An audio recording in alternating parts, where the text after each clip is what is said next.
We made great strides in public education in Mississippi over the past few years, specifically under Republican leadership, I might add. We get a bad rap as being the old meanies who want to destroy public education and shut them down and things like that, but it's actually, the numbers bear something totally different. From the amount of money that's gone into spending on K through 12 public education, and I would remind everybody here that we still almost spend 50% of every tax dollar we take in on public education in this state. So to say it's not a priority, number one, you know this from your own checkbooks at your house. You can look in that checkbook and I can find out real quick what's important to you. And so I would just submit to you that we are spending tremendously when it comes to K-12 education. And we just spent the largest amount of money, $3 billion that we've ever spent on K-12 education. So the money is there. We're spending plenty. We want to be sure we're spending wisely and in a way that taxpayers are expecting. We've made those strides I talk about. Test scores are up. Our teachers are paid more than ever. We're even recognized nationally by some publications as being, the governor talks about this often, the Mississippi Miracle. Folks actually have called Mississippi, called MDE, called the House, and called the Senate and said, what are y'all doing? Tell me about third grade reading gate. Tell me how that worked. How did you pass that? How did you get that through the public education lobby who was so against it? Those are signs that, you know, when folks want to copy what you're doing, that's probably the highest form of flattery we could say. But we've even begun a renewed focus on workforce development as it relates to K-12, specifically career tech curriculums for students. We've even invested in career coaches, at least one in every school district in this state.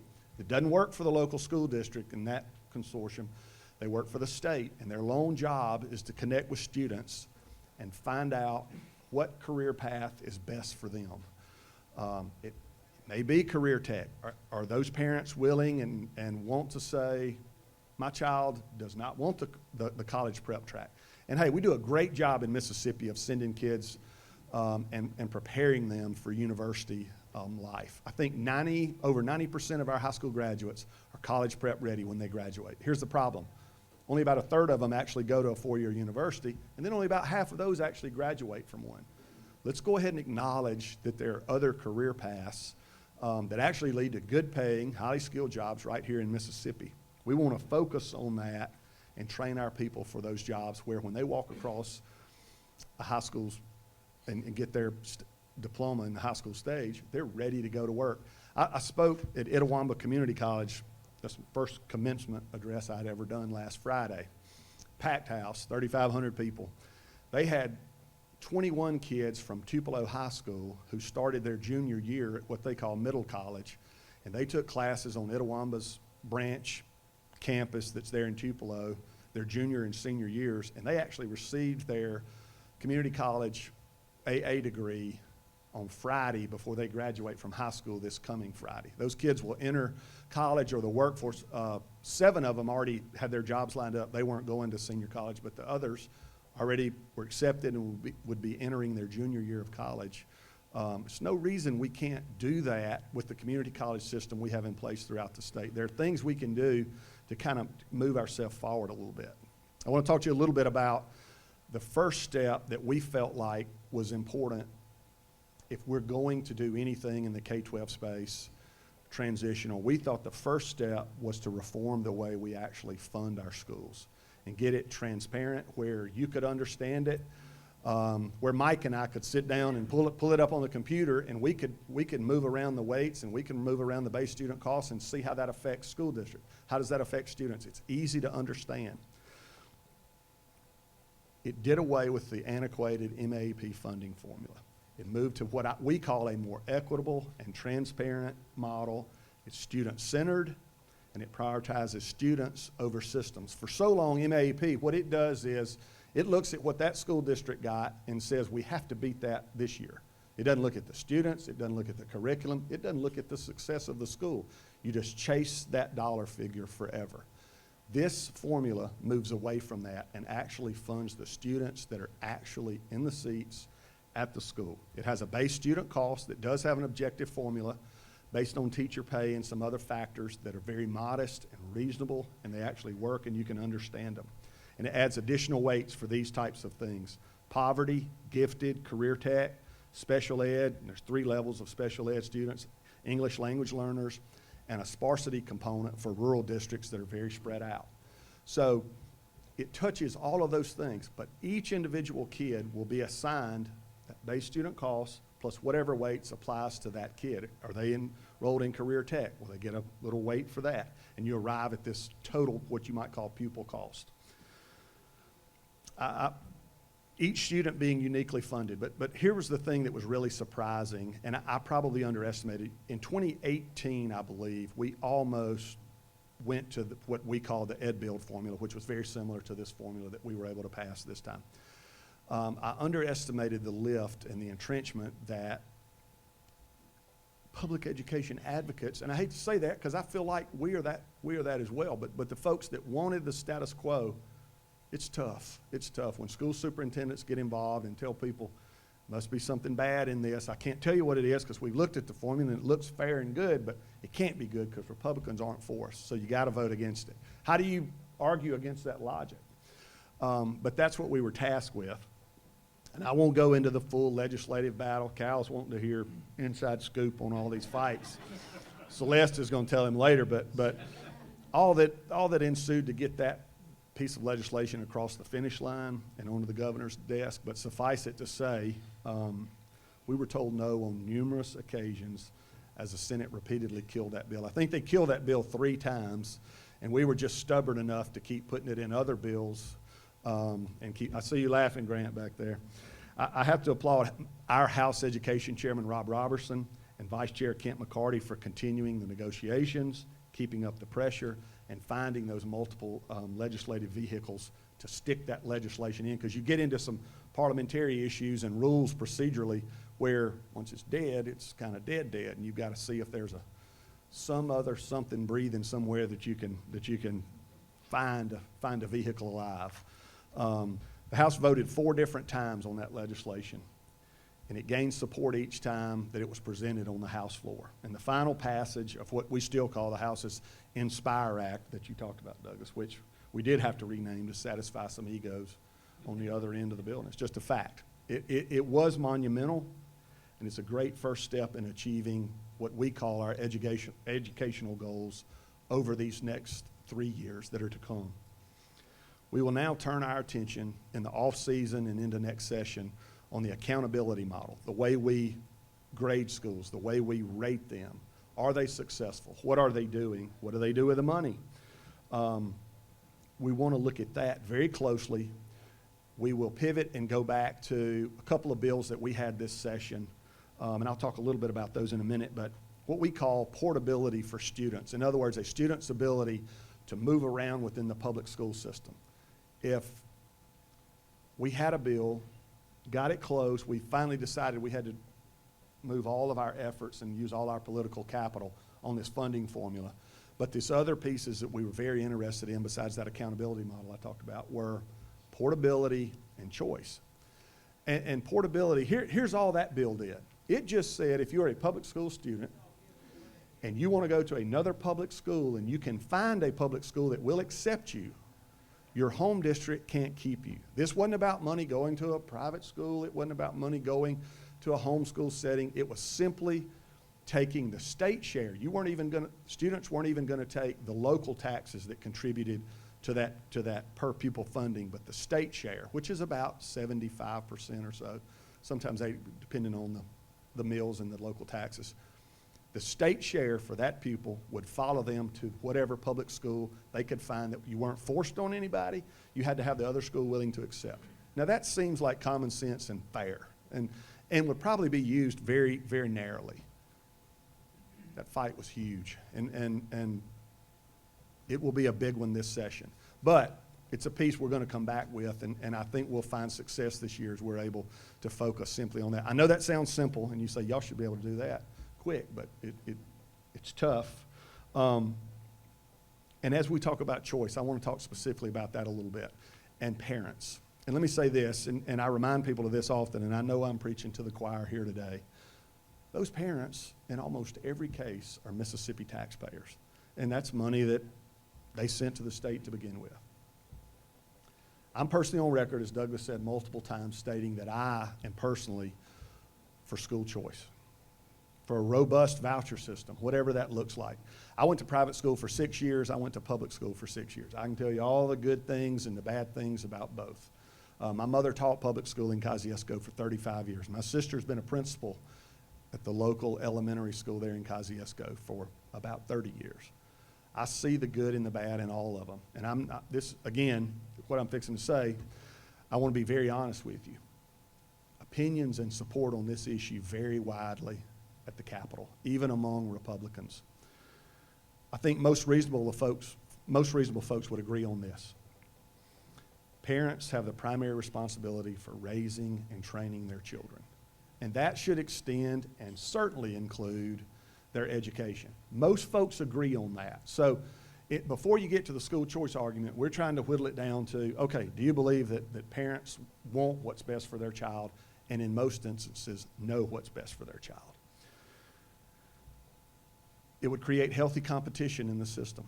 And we already saw that just a little bit as we beefed up this portability piece this session when they thought that may be coming. They're like, well, wait a minute. That's going to mean if we don't offer those alternative career tracks you're talking about, they're just going to up and go to them. We're like, yes, that's right. That's the whole point of it. Either get with the program or folks will move on and find it. We agree on those benefits. Ultimately, children would be educated under any school choice system we might be able to implement, but certainly under a robust one.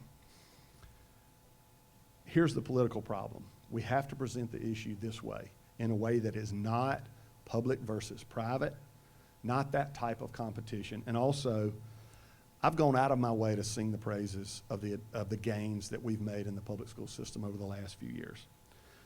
This can't be about bashing public schools. And I know I'm preaching to the choir again, but I'm preaching more to my Republicans in the House specifically as we begin to move on these issues. It must be a win-win solution. That's why in this new funding formula that you saw us pass this year, we were willing to put our money where our mouth is. I didn't want any of these failing schools anymore saying, if you just give us the money. Now, statistics have proven around the country that money is not the answer. We have doubled education spending in most every state over the last 20 years, even accounting for inflation, and it has not led to gains. In fact, our gains nationally and measures nationally, we continue to slide as compared to other countries. And y'all are well informed, and I won't go into those here today. But I say it must be a win-win solution, and those are hard to come by at the Capitol. They're doable, but they're hard to come by. Our path forward for the House will look like this. And I'm not telegraphing any top secrets. Everybody knows kind of where we're headed in the House, but this is what it will look like. We will focus next year on allowing the state share of per pupil costs to follow that child to any other public school that is willing to take them. The home district won't be able to hold them against their will. They won't have to get that release that they have to get now. I went through, and my youngest child had a speech impediment and went to Magnolia Speech School. My local school district in Holmes County would not even release my child so that the state share could go to Magnolia Speech School. Now, contrast that when we would show up and take her to school every day, 70 miles away, a bus from Rankin County was pulling up and dropping off kids.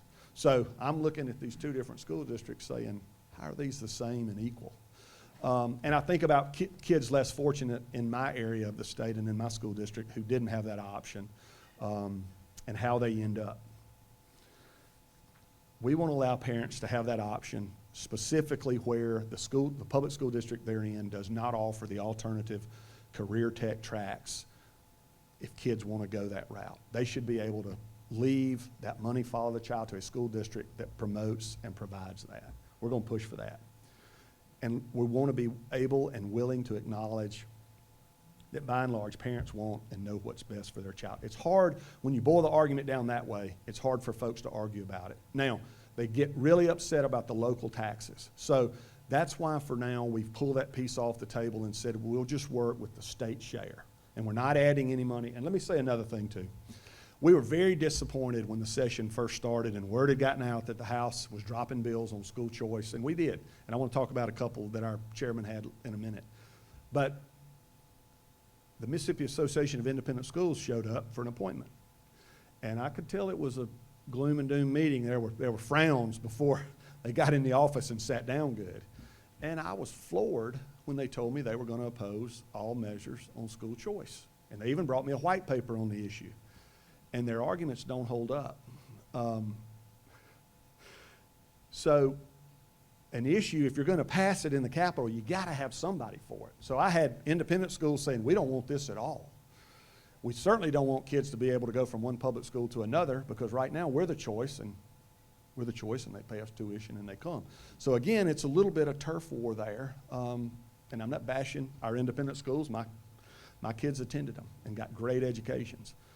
I just think folks have to be willing to give a little bit there, and I thought it was fairly selfish that we couldn't get them on board at least. I was counting on at least having one good soldier in the fight, and we didn't even have that one. So for whatever that's worth. Finally, here's the other thing. We want to work to establish a pilot program for a limited number of students to have true open enrollment, probably starting with only low-income students that qualify, probably limiting that number to 5,000 or 10,000 kids, probably start in DNF districts. I know that's starting slow, but this type of monumental change that's what it will take, is starting slow, having uncomfortable conversations with our colleagues, and I see Gene and Kevin and Celeste are probably thinking, boy, this is going to be bad, but it's worth the effort. It will require support from those of you in this room, and it'll require the support of people that aren't in this room today. But I'm committed to it. Rob Robertson dropped a bill. This was just to stir the water and see where we were. It was called the Magnolia Scholarship Accounts. It was House Bill 1449, if any of you want to go back and look at it. It was a common sense approach to the delivery of education in Mississippi. And I would submit to each of you, that's the path forward. And again, it's not about bashing public schools. It's about providing what's best for our kids. Not every kid lives in a great school district, and not every kid has parents who are willing to pick up and move or have the ability to pay the tuition. We ought to give them as many options as we can. We say we want what's best for them. We say we want to move our state forward. I think it's a fight worth fighting. Now, another interesting piece, we had a piece of legislation. Again, this stirred it up. We wanted to create a magnet school at Delta State and allow they have the space. They have some open buildings, and y'all probably seen they're going through some budget cuts and some other things. But they've got the space and the buildings. We wanted to create a magnet school there. They can recruit teachers there. We were willing to start slow and maybe go 6 through 12 or 5 through 12, have a middle school and a high school. Any kid in a failing district in the Delta, and we were going to define the region, if their parents were willing to get them to school every day, they could go to Cleveland and receive a world-class education on a college campus. That was met with fierce opposition. Now, I will say the governor has doubled down on that with us. He wants to support that. We're even talking about putting a few, maybe one at Mississippi Valley, one at Delta State, and they have the room at Valley as well, and a couple of our community colleges, and push that system a little bit. Divert some resources. It'll cost some money, but you would have a group of students and some statistics to show folks this does work with the right leadership and the right environment. Kids can learn anywhere, but at least now we wouldn't be able to transport those kids. That was another big thing. So, well, they're not going to have transportation.